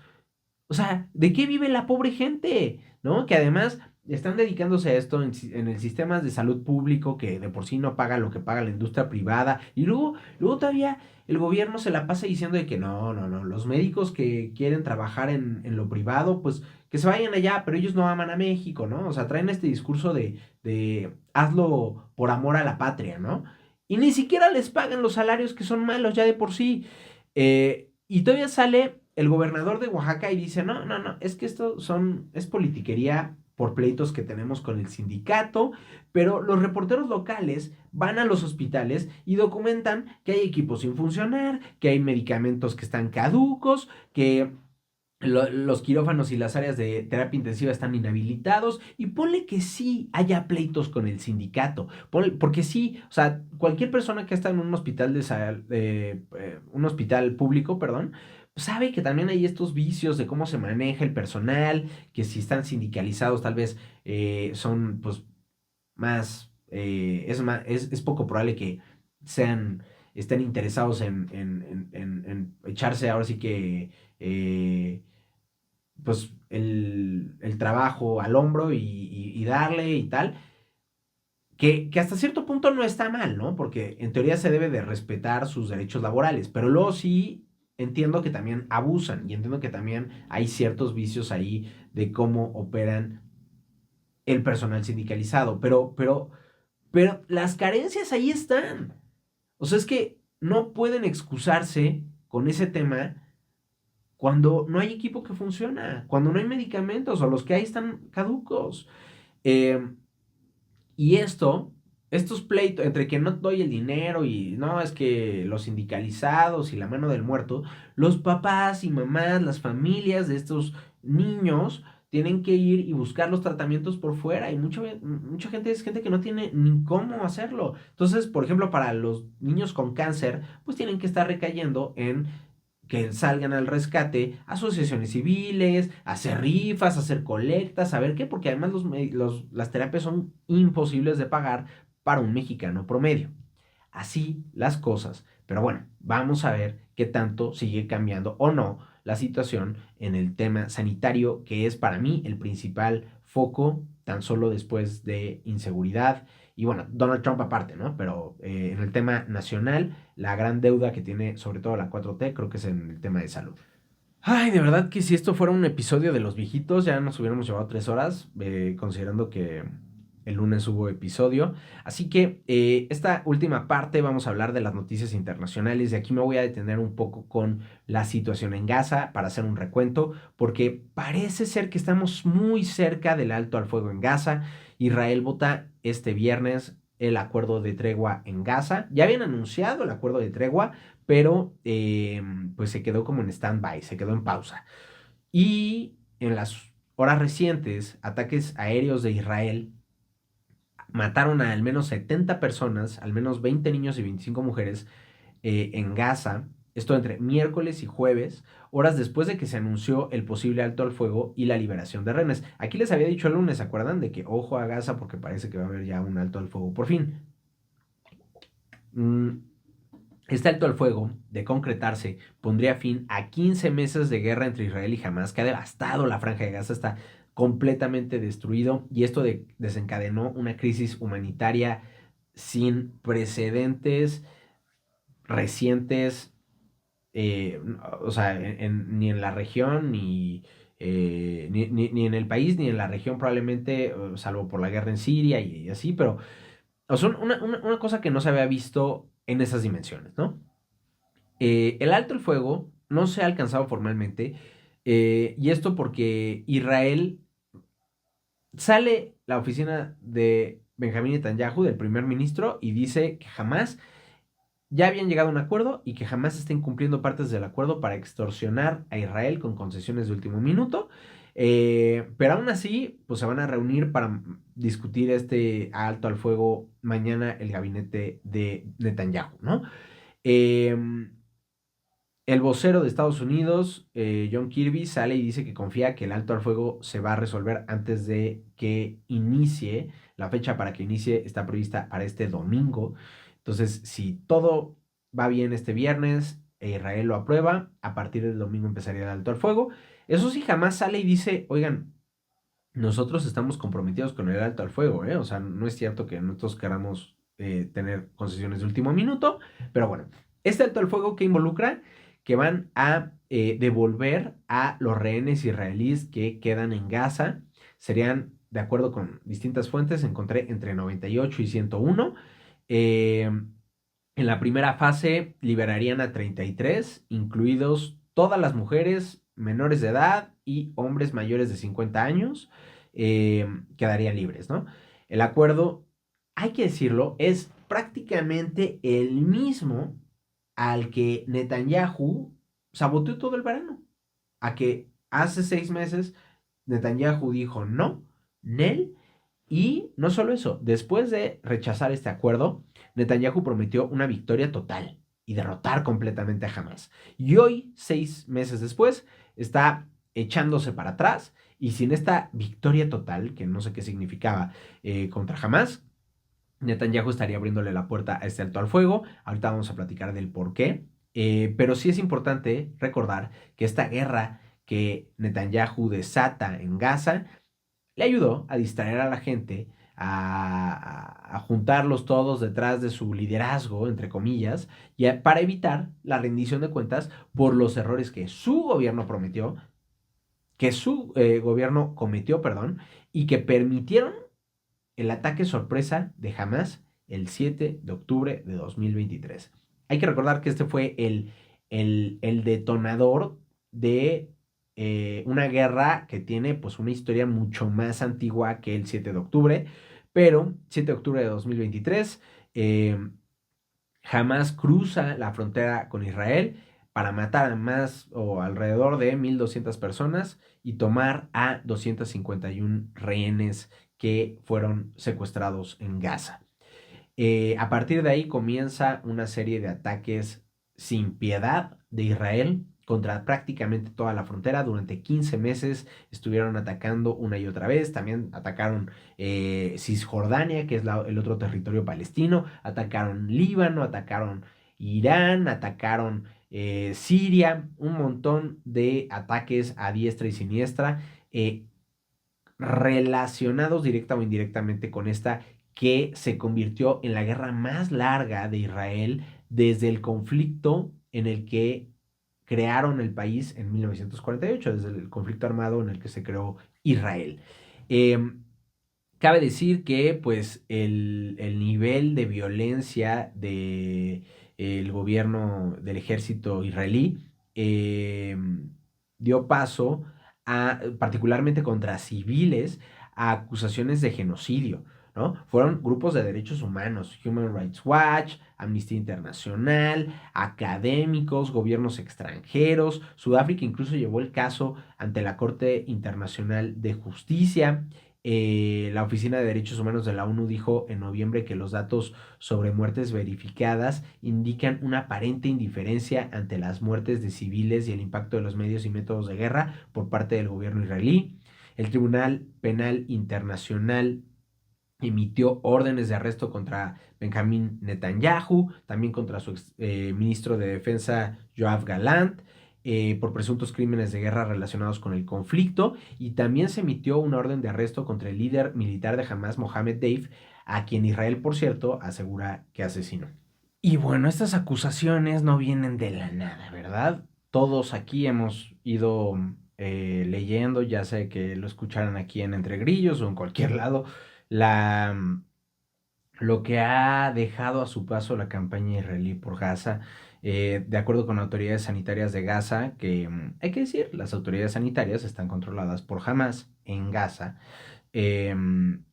46,707 palestinos han sido asesinados solo en Gaza desde que comenzaron los ataques israelíes. La mayoría son civiles y pues hay que recordar que Gaza tiene una población o tenía una población de alrededor de 2 millones de habitantes, por lo que estamos hablando de, déjenme checar la población de Gaza, pero según yo sí, 2 millones de habitantes, por lo que estamos hablando de que es básicamente 2% de la población lo que mataron, ¿no? Uno de cada 50 personas fue asesinada en estos últimos 15 meses. Y de estos, pues hay polémica porque Israel ha cuestionado el número de personas que en realidad han muerto porque dice que las autoridades de Gaza están controladas por Hamas, pero ya se identificaron a más de 40,000 de estas personas. Entre ellas hay 13,319 víctimas infantiles. Estamos hablando de que es por ahí del 30% de las personas que han muerto eran menores de edad. Eh, Israel también ha afirmado que pues es culpa de Hamas porque ellos utilizaban a los civiles como escudos humanos cuando sabían que Israel iba a atacar, ¿no? Pero bueno, sobre este tema de que si en verdad la cifra de personas asesinadas es creíble o no, resulta que en una investigación hecha por la ONU sobre listas de muertos de conflictos pasados entre Israel y Gaza, sobre todo conflictos entre 2009 y 2021, donde cotejaron las listas de personas que se comprobó que murieron con lo que el gobierno Gazatí había dicho en una primera respuesta que había pasado, y resulta que sí coinciden estrechamente. Entonces, al menos en guerras pasadas, sí hay una credibilidad de las autoridades sanitarias. Y de hecho, un estudio publicado en Lancet este mes concluyó que el balance oficial de las autoridades de Gaza subestima las muertes y que, de hecho, para octubre, o sea, cuando llevaba un año de guerra, en realidad iban alrededor de 70,000 muertes. Ahorita tenemos contabilizadas 46,000, pero Lancet dice, no, hasta octubre había 70,000. Y además de esto, pues no solo son las personas que murieron o que fueron asesinadas, son las personas que fueron heridas. Son 110,000, de las cuales se calcula que una cuarta parte, como 27,000 personas, eh, pues quedaron con lesiones que les cambiaron la vida. Amputados, con quemaduras graves, con lesiones en la cabeza, en fin. Y no solo es la gente que quedó directamente impactada o lesionada o herida o con muertos por esta guerra, sino es la gente, o sea, toda la afectación que conllevó la guerra, principalmente la hambruna, la falta de refugio, la falta de medicamentos. Se propagaron como quisieron enfermedades infecciosas porque colapsó el sistema sanitario. Entonces mucha gente también murió a causa del hambre y de la falta de medicamentos. En enero uno afirmó que 96% de los niños menores de edad, perdón, de los niños menores de 2 años y las mujeres no estaban recibiendo los nutrientes necesarios. Y hay que recordar que la desnutrición durante el embarazo y durante la niñez es clave para el desarrollo físico y para el desarrollo mental, por lo que muchos niños que sobrevivieron a esta guerra, pues van a sufrir las consecuencias de un mal desarrollo a consecuencia de esta escasez de alimentos o de haberse enfermado y de no haber recibido los medicamentos. Y aquí también entra un tercer nivel en el que la población gazatí fue afectada, lo que ahora han querido llamar el domicidio, ¿no? Eh, pues prácticamente la campaña aérea israelí, los bombardeos israelíes, demoliciones masivas de edificios, pues dejaron a Gaza pues en puro escombro. 9 de cada 10 viviendas del territorio fueron destruidas de acuerdo con las cifras dadas por Naciones Unidas. Eh, y pues ya algunos expertos están pidiendo que o están proponiendo considerar a esto como un nuevo crimen. O sea, es tal el grado de destrucción de las casas que ya le están llamando el domicidio, ¿no? El dejar prácticamente a toda la población pues viviendo en tiendas de campaña, viviendo en refugios, viviendo a la intemperie. Alrededor de 1,9 millones de las poco más de 2 millones de personas, o sea, 9 de cada 10 gazatíes fueron desplazados o sea, fueron desplazados a la fuerza de sus casas. Los refugios también fueron atacados, o sea, dejabas tu casa porque te la destruían y te ibas a un refugio y destruían los refugios, ponían refugios en escuelas. Bueno, 534 de las 564 escuelas resultaron dañadas durante estos 15 meses. De las 564 solo quedaron 30 escuelas medianamente bien. Y estamos hablando que quedaron 30 escuelas para 660,000 niños. ¿Dónde van a estudiar esos niños? O sea, niños que no crecieron con medicamentos, no crecieron con los nutrientes necesarios y que ya perdieron más de un año de escuela y que no tienen a dónde regresar a la escuela. Y esto de la escuela también será clave, porque imagínense el impacto que va a tener. Se calcula, de acuerdo con un estudio realizado por ONU y por académicos de Cambridge, que pues la educación va a sufrir un impacto equivalente a retroceder 5 años. Entonces, pues esto amenaza con que haya toda una generación perdida en Gaza. Son también, bueno, y en el tema sanitario, 54 veces fueron atacados centros sanitarios desde el inicio de la guerra. Estamos hablando de hospitales, clínicas, más de 1,050 trabajadores de la salud fueron asesinados. A finales de 2024, solo 17 de los 36 hospitales en Gaza funcionaban parcialmente, ya no digas totalmente, parcialmente. 17 de los 36, menos de la mitad. De acuerdo con una comisión de la ONU, los ataques implacables y deliberados de Israel contra el personal y las instalaciones médicas constituyen crímenes de guerra. Bueno, todo esto fue el impacto de esta guerra que llevó a cabo el gobierno israelí, gobernado o encabezado por Benjamín Netanyahu.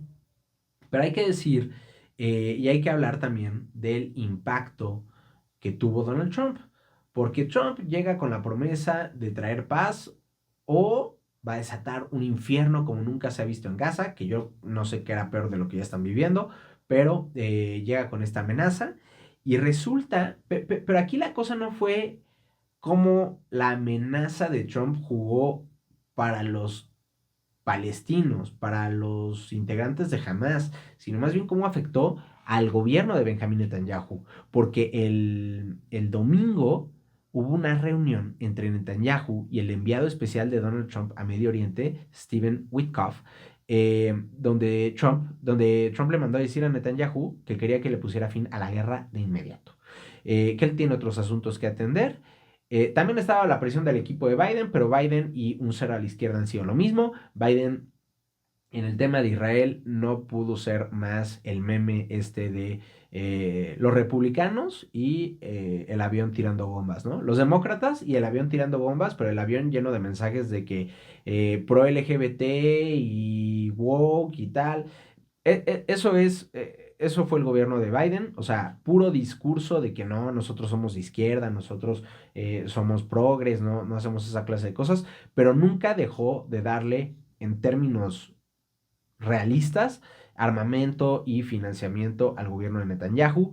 Entonces, curioso que llega Trump y dice, ya, Netanyahu, este acuerdo que ya tenías desde junio, que no quisiste agarrar porque no te convenía, ya, lo vas a agarrar y punto, ¿no? Y Netanyahu se cuadra, ¿no? Bueno, vamos a ver mañana, vamos a ver este viernes, pero de momento parece que se va a cuadrar. De hecho, sale Trump y agarra su red social, Truth Social, y pone, este acuerdo de alto al fuego épico, en mayúsculas, solo pudo haber ocurrido como resultado de nuestra victoria histórica en noviembre, ya que señaló al mundo entero que mi administración buscaría la paz y negociaría acuerdos para garantizar la seguridad de todos los estadounidenses y nuestros aliados. Entonces, aquí chistoso porque él se pone la medallita, que pues sí la tendría porque presionó, pero al que presionó fue a su aliado, fue a Netanyahu, un Netanyahu que se tuvo que quedar prácticamente con lo que tenía hace 6 meses. Y vamos a ver qué pasa con Netanyahu. Por cierto, como dato paralelo a esto, el gobierno de Estados Unidos la semana pasada acusó de genocidio a Sudán y ahora acusó al ejército de Sudán del uso de armas químicas 2 veces, de acuerdo con funcionarios estadounidenses. eh, y dice el gobierno gringo que va a haber sanciones contra el jefe militar de Sudán por pruebas contundentes de atrocidades. Entonces, bastante interesante que justo a punto de irse ya Biden, pues lanza este cambio en el posicionamiento de Estados Unidos en torno al tema de la guerra en Sudán, una guerra de la cual no hablamos mucho porque hay realmente pocas actualizaciones, pero una guerra muy, muy, muy longeva también, ¿no? Y bueno, hasta ahí con el tema de Israel y Gaza. Pero otras rápidamente de Inter antes de terminar este episodio, antes de irnos. Detuvieron al expresidente de Corea del Sur, a Yoon Suk Yeol. Esto, pues recordarán que él está en un proceso legal luego de intentar imponer una ley marcial en diciembre, prácticamente dar un golpe de estado. Está acusado de insubordinación este cargo, si lo declaran culpable, pues contempla penas como cadena perpetua e incluso pena de muerte. Entonces vamos a ver qué pasa con el futuro de este expresidente surcoreano. Él había dado este intento de golpe de estado, les digo, en diciembre. Y luego lo suspendieron del cargo y él pues prácticamente hizo del palacio, de la residencia presidencial, hizo un búnker y ahí se quedó hasta ahorita que entraron por ahí. Eh, y luego el tema de TikTok en Estados Unidos, que les digo, TikTok este domingo, en teoría, entra o entra en funciones la prohibición en Estados Unidos. No se sabe bien qué va a pasar, o sea, van a bloquear la app, qué va a pasar. Hay 170 millones de usuarios en Estados Unidos que utilizan esta app, muchos viven de la app y hay varias opciones que pueden pasar. La Corte Suprema puede darle un salvavidas a la empresa china, que es ByteDance. Recordemos que el gobierno chino, más bien el gobierno estadounidense, alega que hay riesgos a la seguridad nacional porque ByteDance es una empresa, la empresa matriz de TikTok es China y como tal, pues ahí hay influencia del gobierno chino, ¿no? ByteDance dice que el gobierno chino no tiene nada que ver, que ellos no tienen capacidad para entrar a los datos de los usuarios en Estados Unidos, pero los gringos no le creen. Y entonces dicen, no, ¿quieres seguir operando? Tienes que vender la red social a un comprador estadounidense. Y aquí ha sido muy polémico porque las empresas gringas tienen exactamente la misma o más información que la que tiene TikTok sobre los usuarios y a ellos pues no les dicen nada porque son gringos, ¿no? Pero ojo porque ya hay un posible comprador, ya levantó la mano y lo hizo ni más ni menos que Mr. Beast. Mr. Beast, él, pues yo creo que fácilmente se le podría decir que es el influencer más grande que hay en el mundo. O sea, el cuate tiene 344 millones de suscriptores en YouTube. Sus videos tienen un alcance que nadie en el mundo tiene. Sale MrBeast y dice, pues va, yo compro TikTok. Claro que no solo él. Él dice que trae financiamiento de otras personas y que tiene una oferta que le propone a TikTok.